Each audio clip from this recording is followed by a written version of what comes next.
مرتها ومن علومك علما ولوح والقلم يا رب بالمصطفى بلغ مقاصدنا واغفر لنا ما مضى يا واسع الكرم يا رب واجعل رجائي غير منعكس لديك واجعل حسابي غير منحرم يا رب بالمصطفى بلغ مقاصدنا واغفر لنا ما مضى يا واسع الكرم يا رب بالمصطفى بلغ مقاصدنا واغفر لنا ما مضى يا واسع الكرم اللهم صل وسلم وبارك عليه وعلى آله. بسم الله الرحمن الرحيم. بسم الله الرحمن الرحيم. نويت تعليما تعليما وتعلما والنفع والانتفاع والتذكر والتذكير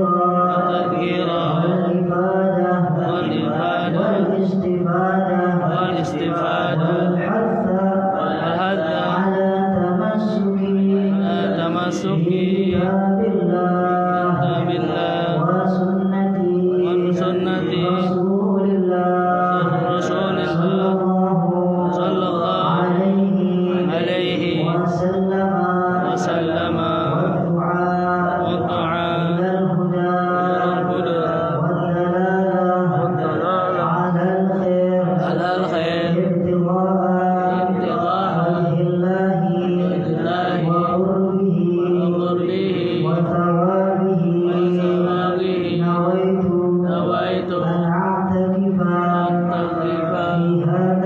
في هذا المسجد ما دمت فيه سنة لله تعالى وصلى الله على سيدنا محمد وعلى آله وصحبه وسلم. Bismillahirrahmanirrahim. Alhamdulillahirabbil alamin. Wassalatu wassalamu ala asyrafil anbiya wal mursalin sayyidina wa habibina wa syafi'ina wa qurrati a'yunina wa maulana Muhammadin wa ala alihi wa sahbihi ajma'in. Amma ba'du. Sanadul mu'allifin rahimahullah ta'ala wa 'adama nafa'a بعلومهم وبأسرارهم وبركاتهم. قالوا سبحانك لا علم لنا إلا ما علمتنا إنك أنت العليم الحكيم ولا حول ولا قوة إلا بالله العلي العظيم. بسم الله والحمد لله. Sampai pada awal Zulqa'dah sudah tidak terasa satu bulan kita melewati bulan Syawal, dan satu bulan sebelumnya kita beras, gula gitu ya. Tapi kalau timbang di pasar di akhir telur, sisi yang sebelahnya dikasih telur dan lain sebagainya. Nah, sisi yang tidak ada beban ini maka naik melebihi dari sisi yang diberi beban. Beban ini dikiaskan oleh ulama adalah rusaknya akhlak kita sebelum Ramadan, dan Allah gantikan dengan diampuni dosa-dosa kita di bulan Ramadan. Maka siapa saja yang beruntung di bulan Ramadan pasti keluar dari Ramadan kharaja kawalatuhum, dijelaskan oleh Rasulullah SAW. Orang-orang yang beruntung di bulan Syawal, sukses di bulan Syawal, dia keluar seperti laksana sebuah atau seorang bayi yang baru dilahirkan dari rahim ibunya. Bersih, tidak ada dosa, tidak ada kesalahan, dari nol lagi. Mulai kapan ini anak akan diperhitungkan amalnya oleh Allah Subhanahu wa taala? Dalam satu hadis dikatakan hatta yang bulughal umur, sampai dia masuk akil baligh. Akil adalah berakal, dan baligh sampai dia berfungsi indranya, akalnya dan hatinya, at-tafriq bainal halal wal haram wa baina sahih wal batil, bisa membedakan yang halal dan haram, yang benar dan juga yang sesat. Seperti itu. Kemudian bagi kita yang sudah balik, bagaimana menjelang Syawal? Maka digambarkan seperti Syawal mizan, berubahnya dua sisi timbangan, yang satu diberikan berat beban ini adalah dosa-dosa kita yang diampuni oleh Allah Subhanahu wa taala, sehingga sisi yang satu naik ke atas mengalahkan sisi yang lain. Jadi kalau di Syawal tidak ada peningkatan, maka Ramadannya disebut kita Abdul Ramadan, hamba-hamba yang cuma semangat ibadah di bulan Ramadan. Lantas kalau Syawal adalah sebuah peningkatan, berapa banyak mungkin di antara kita, warga kita dan lain sebagainya justru mengalami penurunan. Wabil khusus penurunan yang terjadi kalau di Ramadan banyak ibadah-ibadah sosial, ibadah bulan Ramadan. Orang dengan sedekah, orang di Ramadan dengan i'tikaf di masjid, orang di Ramadan masjid ramai seperti itu. Tetapi di Syawal justru penurunan itu terjadi. Ini tidak sesuai dengan makna Syawal yang diinginkan atau yang dijelaskan oleh Rasul Sallallahu Alaihi Wasallam. Hadirin rahimakumullah, tatkala Syawal telah meninggalkan kita masuk di salah satu Ashhurul Hurum, bulan-bulan mulia. Kita sudah masuk di awal bulan Zulqa'dah. Zulqa'dah bermakna dhu, yakni pemilik, dan qa'idah atau maq'adah atau qa'adah adalah orang yang konsisten, yang duduk, yang menjaga tradisi di bulan haram. Makna Zulqa'dah. Tetapi kalau di Syawal yang tidak ada peningkatan, tentu Zulqa'dahnya juga kita lupakan bulan itu. Tahu-tahu yang kita ingat adalah bulan Zulhijjah. Kalau Zulqa'dahnya telah lewat, maka Zulhijjahnya biasa-biasa aja, sama seperti Ramadan. Yang kita ingat adalah Ramadan yang padahal dari Rajab dan Sya'ban kita harus persiapan. Masuk Zulhijjah, sebelum Zulhijjah, Zulqa'dahnya juga harus kita persiapan. Di makna qa'idah, adalah orang yang konsisten, yang menjaga tradisi ibadahnya dari Ramadan, Syawal maupun peningkatan. Di Zulqa'dah tetap kita istiqomah, dan masuk Zulhijjah, tanggal 1 Zulhijjah makin semangat lagi untuk melaksanakan ibadah nawafilah, ibadah sunnah dan yang sebagainya. Hadirin rahimakumullah, dikatakan dalam sebuah riwayat, tatkala kebiasaan hadir di majlis atau menuntut ilmu, khususnya ilmu agama, maka ada di kalangan kita sebelum Ramadan diistirahatkan, ditawakufkan. Bukan ditutup, tapi dari kata tawakuf, ditutup sementara. Kalau bapak-bapak melihat itu pagar, kita rapatin, kemudian gemboknya kita taruh di lubang tempat kunci, tapi gemboknya enggak diceplek, hanya dicantolin begitu aja, itu namanya tawakuf. Tidak dikunci sepenuhnya. Kapan dibukanya? Nanti tatkala lepas Syawal dimulai lagi pengajian. Nah, Syawal ini maka selepas Syawal dikatakan dalam satu riwayat kalau sampai Zulqa'dah, sampai masuk bulan Zulqa'dah, tidak ada majlis yang mengajak kita untuk mengingat Allah, mengingat ajaran Rasul Shallallahu Alaihi Wasallam, maka ini adalah alamat tusuk, tanda-tanda yang buruk di hati seorang. Kenapa? Arba'un 40 hari orang itu jauh dari majlis zikir, nuqtatus sauda, di hatinya itu akan ada bercak hitam. Walahiyya nuqtatus sauda hiya nuqtatul fisqi. Yang disebut nuqtatus sauda adalah bercak kefasikan.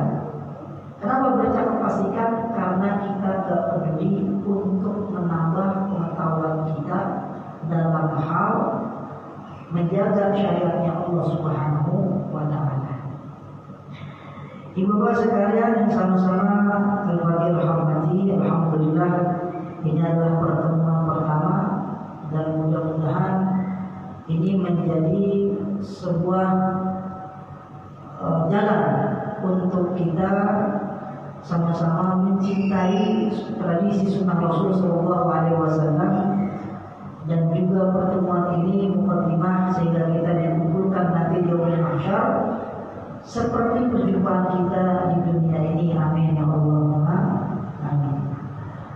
Hadirin rahimakumullah, seberapa urgennya, seberapa esensialnya Allah Subhanahu wa Ta'ala sampai menurunkan satu surah yang di surah itu adalah hamba-hamba Allah untuk saling bertawassul bil haq wa tawassul bis sabr.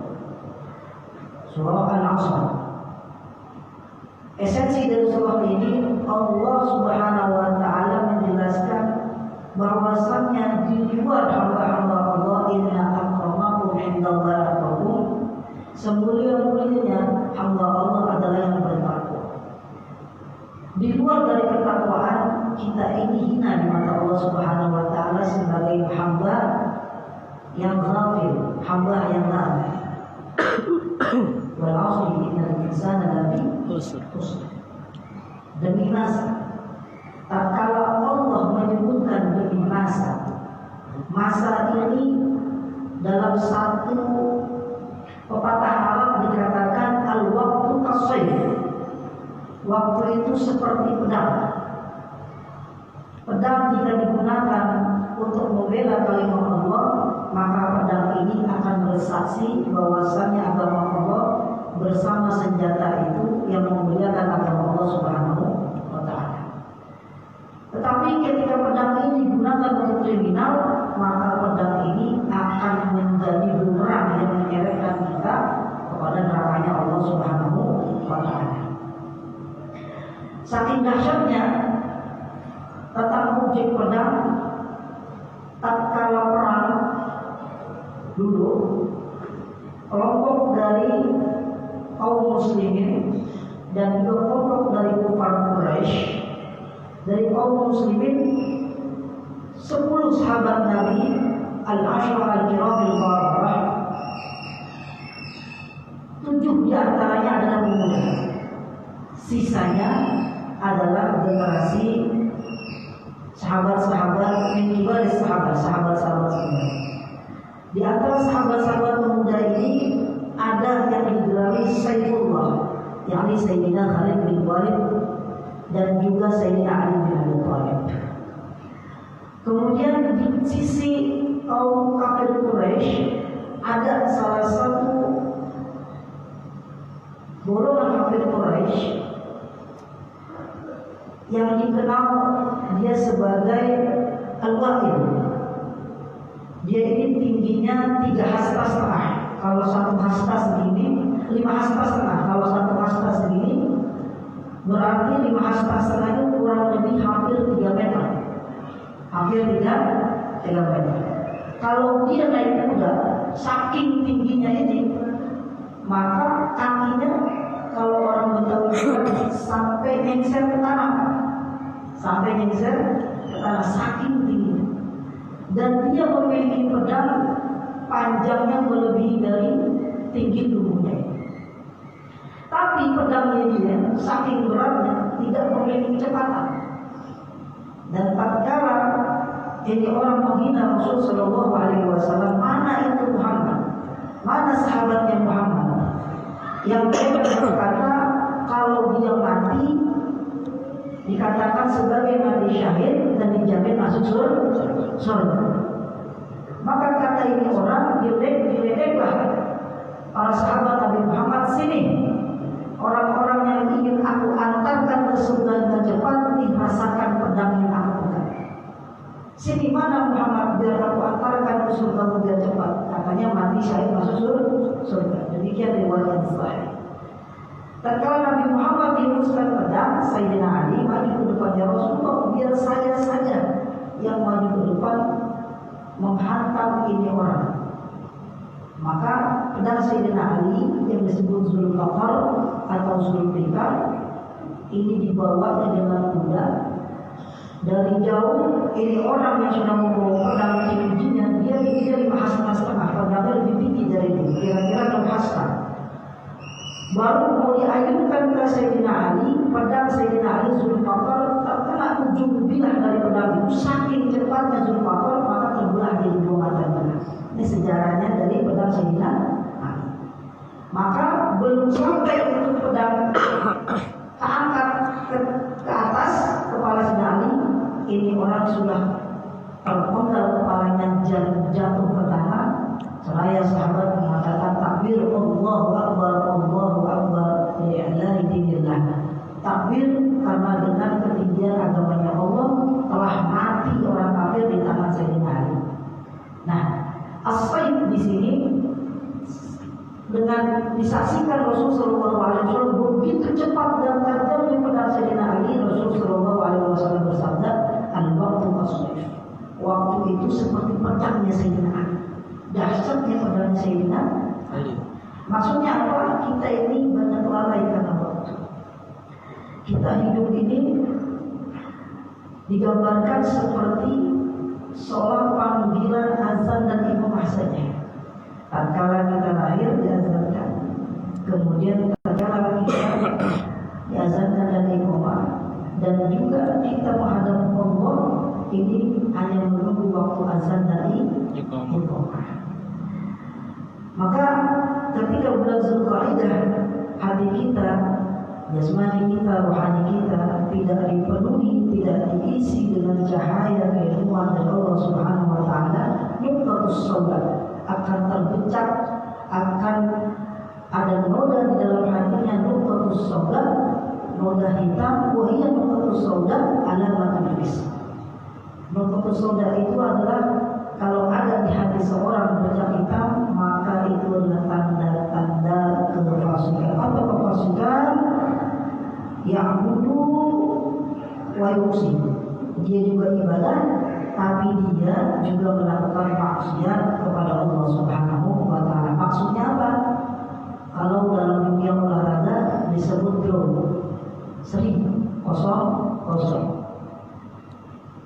Main bola kosong, nilainya 1, nilainya 1. Kalah tapi memang 3. Kenapa nggak sering 2? Karena sering itu menang juga, sering kalah juga enggak, maka dikasih 1. Nah kita kalau draw, ibadah juga, maksiat juga, pahala itu yang kita lakukan tetap Allah itu. Tetapi kalau kita maksiat kepada Allah, zalim kepada saudara kita, ini disebut muflis. Takwa kita di yaumil kiamah. Takwa kita di yaumil kiamah. Ini banyak komentar-komentar dari praktisi entertain, artis-artis yang kadang-kadang kalau ditanya, ada salah satu tokoh yang sering muncul di sebuah diskusi, forum diskusi, bahkan ada salah satu artis yang mengatakan, gimana saya sebagai seorang muslim dikatakan muslim itu baik di mata Allah Subhanahu wa taala. Maka Ustaz ini mengatakan di mata Allah Subhanahu wa taala adalah yang bertakwa. Dan modal bertakwa itu adalah ibadah yang diawali atau yang didasari dengan sholat. Faiza sholahat sholatahu, faiza fasadat salatahu. Kalau sholatnya benar, sholatnya bagus, maka iman ibadah lainnya juga bagus. Kalau sholatnya rusak, maka amal ibadah lainnya juga rusak. Kemudian orangnya berkata, tolong ajarin saya biar saya mau sholat. Saya puasa bisa kuat, sanggup saya puasa. Betul, puasa bukan cuma sekedar menahan lapar dan haus. Sebelum Islam datang, ada keyakinan animisme yang itu adalah spiritual, aspek spiritual utamanya adalah meditasi. Apa meditasi? Meditasi adalah kita merenung diri, menjauhi hirup pikuk kehidupan dunia, aktivitas dunia sampai makan dan minum tidak dilakukan. Sebelum Islam datang di Nusantara ini. Apa bedanya dengan orang Muslim kalau sedang puasa seperti itu? Tetapi dia juga rajin berdoa. Doa juga dilakukan oleh saudara-saudara kita di luar Islam. Tapi tatkala perintah sholat, maka Allah Subhanahu wa taala menggelari orang-orang itu qad aflahal mu'minun alladzina hum fi sholatihim khashi'un. Sungguh harus tahu kita. Aflah, Allah bilang yuflihu. Aflah, sungguh orang-orang itu yang beruntung. Alladzina hum fi sholatihim khashi'un. Alladzina isim mausul, orang-orang. Kalau orang-orang berarti sholatnya semuanya berjamaah. Jamaah. Fi sholatihim, yang mereka lakukan sholatnya itu dalam keadaan apa? Khashi'un. Ketika menyebut khashi'un, Allah tidak menyebut yakhshawna, tapi dengan bentuk fa'il khashi'un. Orang yang memang dia khusyuk dalam kata yakhshawna, takut. Karena ternyata yang berat ibadah sholat itu yang tadinya kita terpaksa mau gak mau kita melaksanakan sholat. Karena apa? Kita merasa diawasi oleh Allah Subhanahu wa ta'ala. Ini intinya sholat. Kita merasa diawasi oleh Allah Subhanahu wa ta'ala. Gerakan kita, rukuk kita, sujud kita, bacaan kita senantiasa merasa diawasi oleh Allah Subhanahu wa ta'ala. Maka siapa-siapa saja yang sholatnya merasa biasa-biasa aja. Kalau anak sekarang bilang baik aja, biasa aja, ini pasti hatinya layak syaitan. Tidak ada ketakutan, tidak ada rasa diawasi oleh Allah Subhanahu wa ta'ala. Saya mau nanya singkat aja nih. Ini kan ada Gen Z, generasi yang menawar. Adik-adik kalau ujian enak diawasin apa enggak enak diawasin? Jujur aja. Kalau ujian enak diawasin apa enak enggak diawasin? Nah, itu jawaban jujur.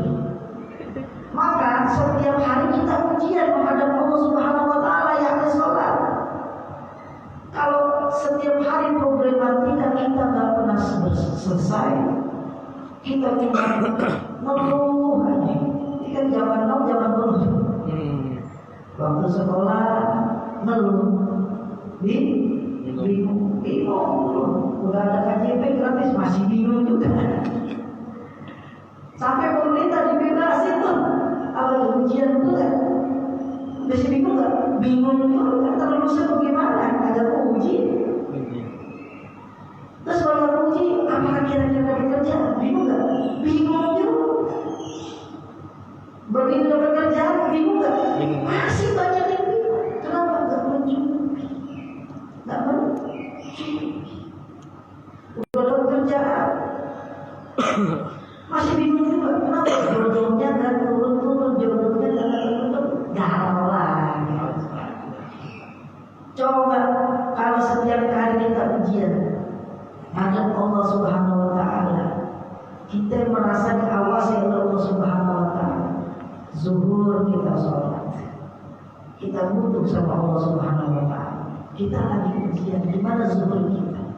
Apakah zuhur kita tergoda dengan nasi uduk? Apakah zuhur kita tergoda dengan nasi padang? Apakah zuhur kita terbatasi dengan isoma, istirahat, sholat, istirahat dulu, sholat dulu, makan? Yang betul bagaimana? Apakah kita hidup untuk makan sama sholat, atau kita sholat untuk menuju istirahat, atau sholat untuk selama waktu istirahat? Tapi sekarang sholat itu untuk menunggu masa istirahat akan kerja. Karena kita kerja untuk sholat. Kerja itu waktu kerja, waktu belajar dijadikan saringan untuk waktu sholat. Kenapa? Jelas dari lekor itu. Jelas dari lekor. Wa ma khalaqtul jinna wal insa illa liya'budun. Tidaklah aku ciptakan jin. Kenapa jin dulu yang disebutkan oleh Allah, bukan manusia? Karena jin lebih dulu diciptakan oleh Allah Subhanahu wa Ta'ala. Kita ini cuma akhir aja nih, manusia nih, makhluk Allah yang paling akhir. Tapi kita yang paling ringkih. Manusia yang paling ringkih, apalagi Imam Nabi Muhammad Sallallahu Alaihi Wasallam. Manusia paling ringkih dibanding dia. Sampai Allah ciptakan satu surah yang namanya jin. Berarti ini makhluk spesial. Makhluk ini mempunyai substansi yang tinggi. Kenapa? Dia lebih dulu ibadah kepada Allah Subhanahu wa Ta'ala. Dia lebih dulu memuji Allah Subhanahu wa Ta'ala. Tetapi tak kala dia sombong, gagal itu semua. Tapi manusia diciptakan akhir. Beda dengan ujian-ujian bangsa jin. Bapak Ibu sekalian, umat Nabi Adam. Nabi Adam itu tingginya 60 hasta. 60 hasta. Situna zira'an. 1 hasta setengah meter. Setengah meter. Berarti kalau 60 hasta 30 meter. Allah juga menguji makhluknya yang setinggi itu dengan kapasitas mereka. Dengan kapasitas mereka. Kalau kita bayangin ada umat Nabi Adam hidup di zaman sekarang 30 meter. Di depan masjid misalkan ada pohon kelapa. Dia pakai kelapa sambil nongkrong. Sambil nongkrong. Artinya Allah menciptakan sesuatu sesuai dengan kapasitas manusia sebagai khalifatul ardh. Sebagai khalifatul ardh. Maka karena Allah paling tahu umat Nabi Muhammad adalah umat aqsar minal umam, yang umurnya paling pendek, ibadahnya juga yang paling ringan. Dulu umat Nabi Muhammad sebelum 80 orang itu terpilih dan masuk berperang, sempat ada yang beriman, tapi gagal lagi. Kenapa begitu? Karena tak kala dia buat dosa, tubuhnya langsung ada bencak, ada penyakit, kapok dia buat sebelahnya. Sampai Nuh bingung. Akhirnya bertahan tinggal 80 orang. 80 orang atau 83? 80 orang. Nah 80 orang ini yang cikal bakal keturunan sisa umat manusia yang ada yang jadi kaum ini. Tapi umat Nabi Muhammad ketika berbuat dosa, tidak Allah langsung balas spontan satu bulan, tapi Allah simpan nanti di yaumil kiamat. Kecuali 2 perbuatan yang akan Allah balas langsung di dunia. Yang pertama syirik dan juga hukukul walidain. Berbuat syirik dan juga durhaka kepada orang tua. Ini hati-hati. Ini hati-hati, durhaka sama orang tua bukan perkara yang sepele. Durhaka orang tua Allah balas spontan di dunia. Allah balas spontan. Maka mencari juga orang tua. Walaupun orang tua telah berpulang rahmatullah, tetap kita diwajibkan mendoakan orang tua kita.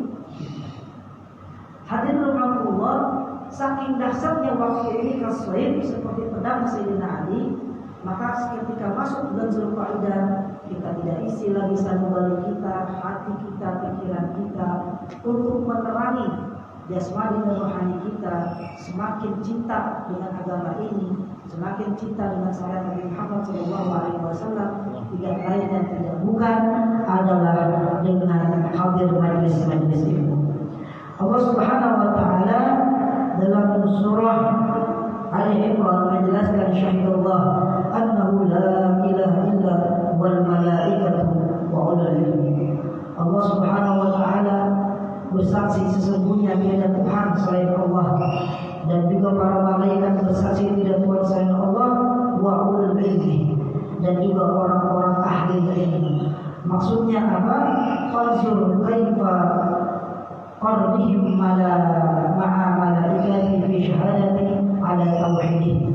Ketika Allah Subhanahu wa taala memuliakan orang-orang ahli ilmu, maka orang-orang yang senantiasa istiqomah hadir di majelis ilmu, derajat yang Allah tinggikan bersama dengan derajatnya para malaikat. Wahum yang musiruna wa an amsyuri. Tatkala orang ahli ilmu memandang satu perkara masalah, wa ana amsyuri, dan aku juga memandang seperti pandangan dia.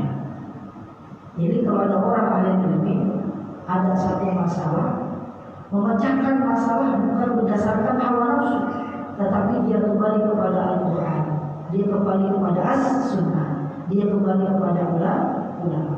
Namun ketika tidak ada ilmu, yang dikedepankan adalah apa? Hawa nafsu. Dan al-ghadab, kemarahan, adalah bagian hawa nafsu.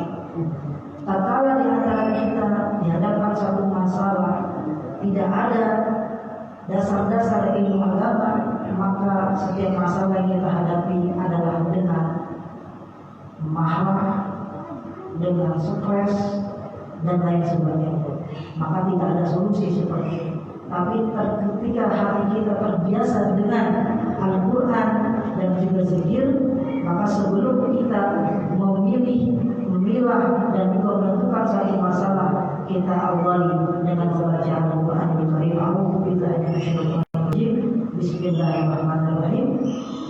Aku berlindung kepada Allah Subhanahu wa taala dan juga bisikan syaitanir rajim, dan mengucap Bismillahirrahmanirrahim dengan menyebut nama Allah yang Maha Pengasih lagi Maha Penyayang. Aku berlindung kepada Allah, masalah yang aku hadapi ini aku sandarkan kepada Allah Subhanahu wa taala. Kullu amrin sibalin la yabda'u bismillahirrahmanirrahim. Setiap perkara, baik itu perkara yang terkait dengan amaliyah, muamalah, dan juga khususnya secara umum terkait dengan syariah yang tidak diawali dengan bismillah, maka urusan itu apa tidak mendapat pandangan Allah Subhanahu wa taala. Jadi di dunia ini Pak, kalau kita bisa, karena kita ditutup dengan kasat mata hijab yang begitu banyak, karena banyaknya dosa-dosa kita, ini Allah ciptakan bismillah. Tatkala kita mengucapkan bismillah, Allah jadikan satu sistem bergerak di seluruh muka bumi ini, baik tumbuhan, air, angin. Kita keluar dari rumah bekerja dengan mengucap bismillah, tawakkaltu 'ala Allah, la haula wala quwwata illa billahil azim. Mengucapkan bismillah, Allah perintahkan ke seluruh makhluk untuk tunduk sama hajat yang ada di hadapan Allah Subhanahu wa taala.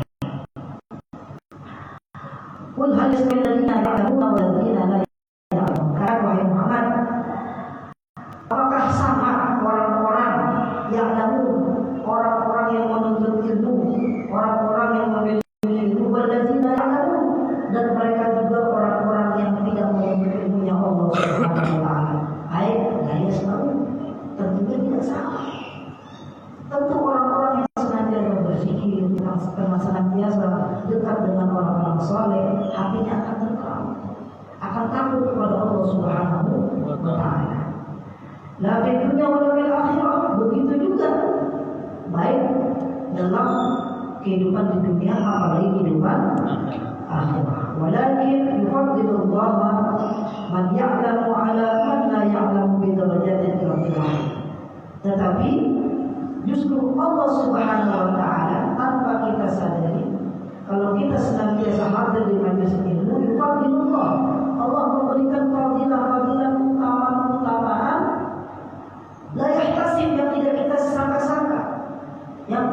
bersangka-sangka keluar dari majelis ilmu. Di sini kita ingat Allah, di sini ingat dosa kita, di sini kita ingat bagaimana cara kita untuk benar-benar ibadah kepada Allah. Mayya'lamu ala man la ya'lamu bi darajatil katsirah.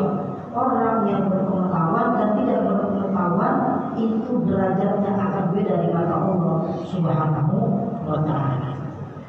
Hadirin rahimakumullah, jelas Allah Subhanahu wa taala menjelaskan, para ulama Rasul sallallahu alaihi wasallam menjelaskan, fadilah orang menuntut ilmu adalah sampai Rasul sallallahu alaihi wasallam memberikan gelar derajat mereka al-ulama warasatul anbiya.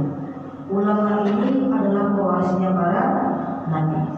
Innal anbiya lam yurisu dinaran wala dirhaman. Sesungguhnya para nabi ini tidak mewarisi dinar, uang, finansial, harta dan lain sebagainya. Wa innama warasul ilm. Sesungguhnya para anbiya mewarisi umatnya adalah dengan ajaran syariatnya, yakni ilmu pengetahuan. Al-hadis diriwayatkan oleh Imam Tirmizi dalam kitab Babul Bayan. Saking dahsyatnya, Imam Sufyan As-Sauri menggambarkan ketinggian ilmu daripada harta. Al-ilmu khairun min. Ilmu itu lebih baik dari harta. Mengapa demikian? Al-ilmu yahsuka wa anta tahrusu. Saking tingginya derajat ilmu pengetahuan, Imam Sufyan As-Sauri mengatakan ilmu itu lebih utama dari harta. Ilmu lebih utama dari harta. Hadirin rahimakumullah, tatkala Al-Imam Ahmad bin Hanbal alaihi rahmatullah, beliau ini bergelar muhyi sunnah, penghidup sunnah, pembela sunnah Nabi Muhammad SAW. Beliau hidup di zaman yang sedang bergolak suatu fikir, sedang bergolak pemikiran, paham-paham yang rusak ketika itu. Al-Imam Ahmad bin Hanbal lahir di zaman itu, tahun 300 Hijriah. Tapi Imam Ahmad bin Hanbal digelar muhyi sunnah oleh para muridnya karena Imam Ahmad bin Hanbal menjaga tradisi keilmuan.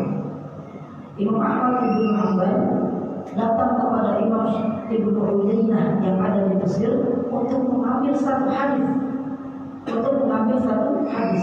Imam Ahmad bin Hanbal ada di Baghdad, mengambil satu hadis kepada Imam Ibnu Uyainah yang di dalam manakibnya, di dalam muqaddimah Musnad Ibnu Hanbal, Imam Ibnu Uyainah tinggal di padang pasir. Imam Ahmad bin Hanbal karena dia cinta sama itu, dia ingin melanjutkan tradisi dari gurunya Imam Muhammad bin Idris Asy-Syafi'i alaihi rahmatullah, yang juga orang meriwayatkan hadis, yang dari Imam Ahmad bin Hanbal ini lahirlah kutub sittah. Kitab hidup hadis Sahih Bukhari, Muslim, Tirmizi, Abu Dawud dan seterusnya. Imam Ahmad bin Hanbal datang ke Imam Ibnu Uyainah yang ada di Mesir, yang rumahnya ada di padang pasir. Gak kelihatan dari itu. Kenapa? Imam Ibnu Uyainah adalah orang yang marah, orang yang tinggi ilmunya. Biar dia gak didatangi terus oleh pejabat, biar dia gak didatangi terus oleh para pedagang yang cuma minta doa sama Imam Ibnu Uyainah, takut kalau dia minta doa dikasih hadiah, dikasih giveaway, dikasih kado dan seterusnya. Dan dia tak tahu giveaway ini dari mana datangnya. Seorang pedagang apakah dia halal atau tidak? Apalagi pejabat hasil sombongan. Saking waraknya Imam Ibnu Uyainah, datang rombongan unta isinya makan-makanan semua. Imam Ibnu Uyainah tidak makan satu pun, ini kurma, gandum dan seterusnya, sampai dia benar-benar mengetahui al-haqqu minhu, siapa yang berhak memberikan ini semua. Tapi karena Allah Subhanahu wa taala mencintai seorang ulama yang bersih hatinya, yang tinggi ilmunya, ala melihat ini makanan gak ada yang kasih, ini makanan gak ada yang kasih. Tapi kalau kita pagi-pagi ada orang datang kasih duit, gak kita buka, kita takut warung siapa yang kasih, takut juga. Kita buka semua tidak pada dulu, tidak pada dulu, udah berbulu semua. Karena Imam Ibnu Uyainah yang didoakan oleh Imam Syafi'i, beliau ini makanan saja berkhidmat sama dia. Satu ketika Imam Ahmad bin Hanbal dikasih ciri-ciri sama orang, kalau engkau ingin ketemu Imam Ibnu Uyainah, maka tempatnya ada di padang pasir yang orang tak bisa menjangkau. Tetapi karena qalbus sholihin, hatinya orang soleh saling terikat. Ala inna awliya illahi la khaufun 'alaihim wa la hum yahzanun. Ketahuilah bahwa wali-wali Allah, maksudnya wali di sini adalah para ulama saleh, la khaufun 'alaihim, tidak ada takut sedikit pun, wa la hum yahzanun, tidak ada rasa sedih sedikit. Ahmad bin Hanbal bukan orang kaya, dari Baghdad ke Mesir jauh dari kota.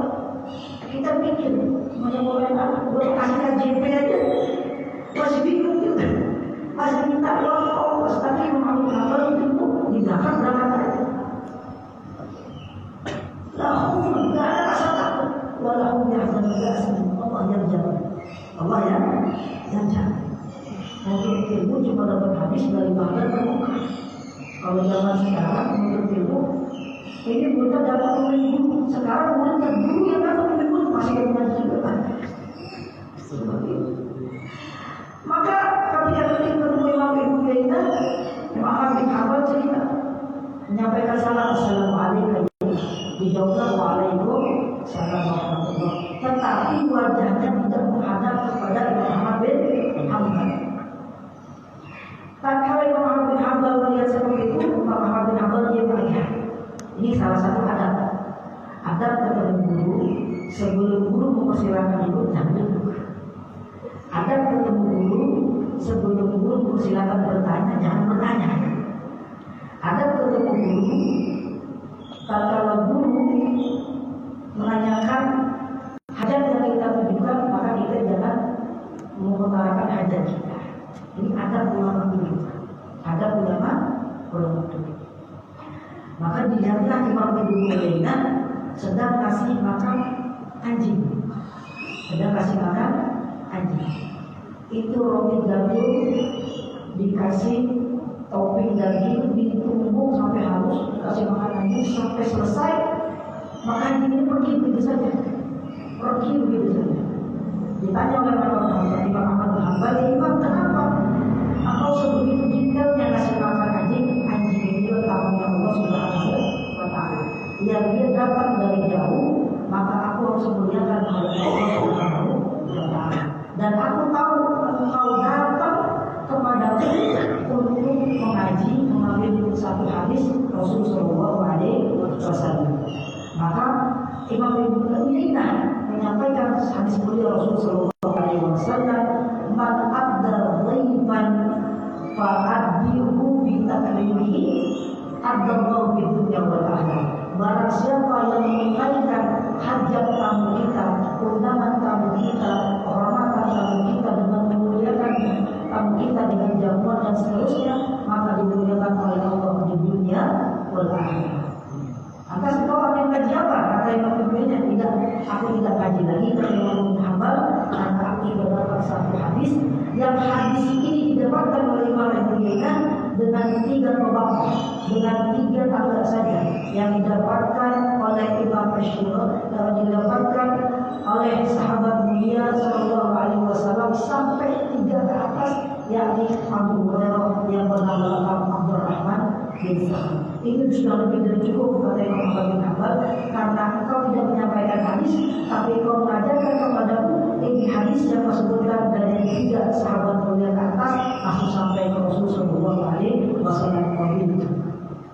Imam Ahmad bin Hanbal setelah seperti itu langsung dapat satu hadis dari Baghdad ke Mesir. Ini perjuangan untuk menuntut ilmu. Maka yang disebutkan ilmu yang hadis juga ilmu menjaga kita, wa anta tahsul sunnah. Tetapi kalau harta kita yang menjagain diri. Kenapa demikian? Karena harta itu kalau disimpan dalam hati kita akan tergila-gila. Tapi kalau harta disimpan dalam akal, maka kita akan berpikir ini harta mau disucikan atau tidak disucikan. Kalau disucikan keluarkan haknya 2,5% dan seterusnya. Wallahu a'lam. Ini bisa kami sampaikan. Al-Fatihah. Bismillahirrahmanirrahim. Alhamdulillahirabbil alamin. Arrahmanirrahim. Maliki yaumiddin. Iyyaka na'budu wa iyyaka nasta'in. Ihdinas siratal mustaqim. Shiratal ladzina an'amta 'alaihim ghairil maghdubi 'alaihim waladdallin. Bapak yang ingin bertanya seputar kajian ini, kami persilakan. Sebelum kita menutup dengan doa, dilanjutkan dengan azan. Ada yang mau bertanya? Ada yang mau bertanya? Ada yang? Atau ada yang nanya? Begini, ada pengalaman pribadi abang. Saya ngajari dari anak-anak sampai dewasa. Tatkala saya mengajar di usia yang sudah pensiun, kemudian dia mengaku, Ustaz, saya ini belum bisa baca. Tapi belum bisa baca itu pelan-pelan, karena cucunya sudah belum bisa baca. Malu-malu tuh kucing, malu-malu tuh, kenapa malu-malu kucing? Kucing itu pada malunya mau kawin, mau makan fisik. Jadi malu-malu tuh, saya menurut ilmu sekarang itu pahalanya sama kan dengan anak muda. Pertanyaannya, saya menurut ilmu bisa saja dengan menurut ilmu di anak usia remaja sampai tua pahalanya sama. Ini pertanyaan saya. Ada yang bisa jawab nggak? Ada yang bisa jawab? Ternyata derajatnya beda. Derajatnya Rasul menjelaskan utlubul ilma minal mahdi dan tentang ini dari buaya hingga yang lahat. Maksudnya apa? Di usia sendiri. Laulan ilma lakanan nasu kalbah. Kalau bukan karena ilmu, manusia jadi hina seperti bahagia hewan ternak. Maka Allah menjelaskan dalam Al-Quran, suka-dukanya usia muda menuntut ilmu di usia tua, pahalanya setara dengan pahala jihad. Karena apa? Mereka belum terkena khitab syar'i yang baik. Dari SD, SMP dimasukin pesantren tahfiz. Mereka sudah punya kewajiban nih untuk yang lebih besar seperti kalian yang sudah dewasa. Tetapi ketika kita sudah menikah, kemudian kita ditakdirkan oleh Allah dalam keadaan ibadah, menikah itu ibadah yang paling penting. Kita nggak ada ilmunya, siksanya lebih besar, azabnya lebih besar, ujiannya lebih besar. Tetapi ketika anak ini sudah dapat pahala jihad, orang dapat pahala, dia pun dapat pahala. Tatkala dia masuk dalam taklif, usianya sudah pantas memisah antara halal haram, maka dia terselamatkan karena modal keilmuannya. Yang seperti ini belajarnya kepada Allah Subhanahu wa taala. Ya fa'idna alladziina aamanu minkum walladziina utul ilma. Allah tinggikan derajat aman minkum. Jadi beriman dulu baru untuk ilmu. Beriman untuk ilmu baru. Walladziina utul ilma dan orang-orang yang menuntut ilmu diberikan derajat. Maksudnya apa derajat? Menuntut ilmu itu step by step. Tidak instan, tidak boleh instan untuk ilmu, harus step by step. Belajar kita buku apa untuk diajarkan Rasul Sallallahu Alaihi Wasallam. Dalam Al-Quran dijelaskan, "Izamu bila sholat, faghsilu wujuhakum wa aydiyakum ilal marafiq." Kalau tak kala kalian hendak mendirikan sholat, faghsilu wujuhakum, basuh muka kalian. Wa aydiyakum, kedua tangan kalian ilal marafiq. Marafiq apa? Adalah sikut. Kita tak paham, Rasulullah yang mengajarkan sikut yang mana? Cek di hadis. Maka berbahaya kalau ada anak kita sampai akhir hayat belum bisa rukun wudhu, belum bisa rukun sholat, belum paham batal wudhu, belum paham batal sholat, apalagi istinja tata cara toharoh, Dikatakan oleh Imam Jalalain As-Suyuti dalam Al-Hawi Al-Batawi, "Futihat abwabul rizq," maka orang tuanya akan dibukakan pintu kefasikan. Tanpa sadar dia berbuat dosa atau sampai itu pasti ada. Karena kita tak perlu di anak kita lahir belum ada dasar ilmuwan agama. Wallahu a'lam. Jadi belajarnya beda. Jadi adik-adik yang hadir ke majelis, alhamdulillah. Mudah-mudahan istiqomah ya. Tetapi yang tua masih kalau tak menurut agama juga mulia di mata Allah Subhanahu Wa Taala karena dia akhir hayatnya juga husnul khotimah dan alarm baiknya jika berdua sama-sama. Nanti demikian Rasulullah bilang, "Syababun ruka wajibun saja." Rasulullah bakal berbakar-bakar. Nanti manusia kumpul di dalam masyarakat. Tapi dua golongan yang dibanggakan Rasulullah. Yang pertama, ajuzun duka, orang tua yang senantiasa ibadah di masjid. Wasabarun sajjad, dan kemudian juga yang gak kalah orang tua ibadah di masjid. Dan ibadah itu bukan cuma tahdhar, sholat dan lain sebagainya, tapi juga termasuk menuntut ilmu yang Allah Subhanahu wa Ta'ala. Ini saja yang saya sampaikan. Mari kita tutup dengan membaca doa kafaratul majlis. Subhanallah wa bihamdika, asyhadu an la ilaha illa anta, astaghfiruka wa atubu ilaik. Bismillahirrahmanirrahim. Alhamdulillahirabbil alamin. Allahumma shalli wa sallim ala Muhammad wa ala ali sayyidina Muhammad. Allahumma fa'alna bima 'allamtana wa 'allimna ma yanfa'una warzuqna ilman yanfa'una. Allahumma ihdina min 'indik wa qina 'alaina min fadlik wa ansur 'alaina min rahmatik wa anzil 'alaina min barakatik wa abisna libas 'afwika wa 'afiyatik 'alaina wa la taj'al rabbana ya dzal jalali wal ikram wa barik lana fi awwalina wa dhurriyyatina wa la tudurhum bikum bi ta'atika wa sunnatika. Rabbana atina fid dunya hasanah wa fil akhirati hasanah wa qina adzabannar. Subhana rabbika rabbil izzati amma yasifun wa salamun 'alal mursalin walhamdulillahi rabbil alamin. Ajar bro.